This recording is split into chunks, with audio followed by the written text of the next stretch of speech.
Everybody, I'm Representative Max Tyler. I serve Lakewood, and I am the chair of the Transportation and Energy Committee this year.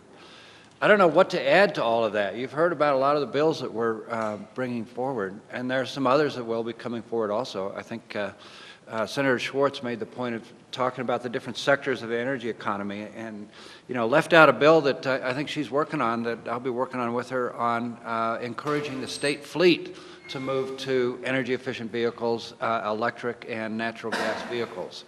And I know that natural gas is a stop on the way to all electric, but we're going to be moving forward in that way in the economy to make sure that we have a better efficiency for the state.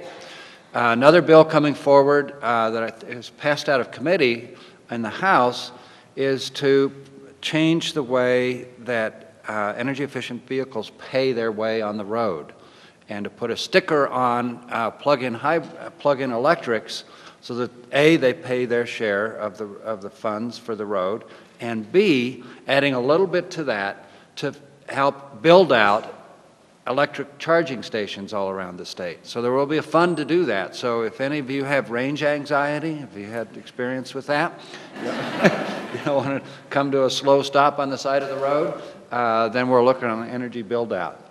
But I want to compliment the team that's been working on this package of bills.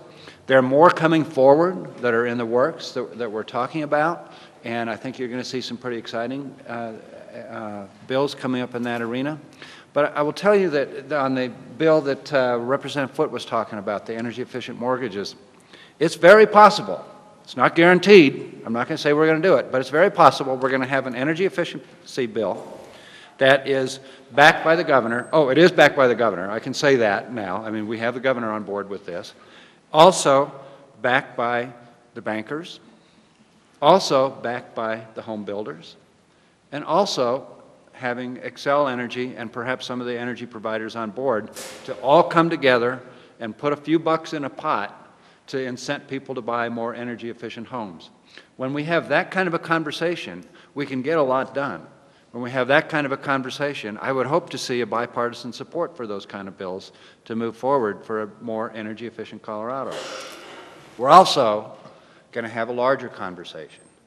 All these bills we're talking about may not be fully necessary if we just looked at the reason we're doing this work. And the reason we're doing this work is we have to cut greenhouse gas emissions, however we can do this. I had a town hall last night, and somebody brought up a topic which has been on the front of everybody's burner in the last couple of weeks, and will be there in the Senate next week, I guess. Said, what's going to happen in 20 years about all this? And I said, sir, I'm going to answer your question shortly, but I'm going to pivot and say, if you're worried about what's happening 20 years from now, you need to be worrying about climate change, because everything else is going to pale in comparison. When the toddlers of today are starting their first post-college job, this is going to be a very difficult and changed world. It's going to be hotter, it's going to be drier, it's going to be more extreme, there's going to be issues with resources all over the world, and if we don't address that now, and as a matter of fact, if we don't address it 10 years ago, we're going to have some real issues. That's why I want to start having the conversation about just flat out saying, we're going to start regulating emissions of greenhouse gases in Colorado. And I've started that conversation with the utilities. I say, Max, I hear there's a bill coming up on this. What are you thinking? What are you trying to do this? And my point is to them, back to them, and say, we need to talk. You can tell me how we can move forward, but we are going to move forward. We are going to cut greenhouse gases in Colorado. We are going to be a beacon for the rest of the country. And I know it's not going to be easy.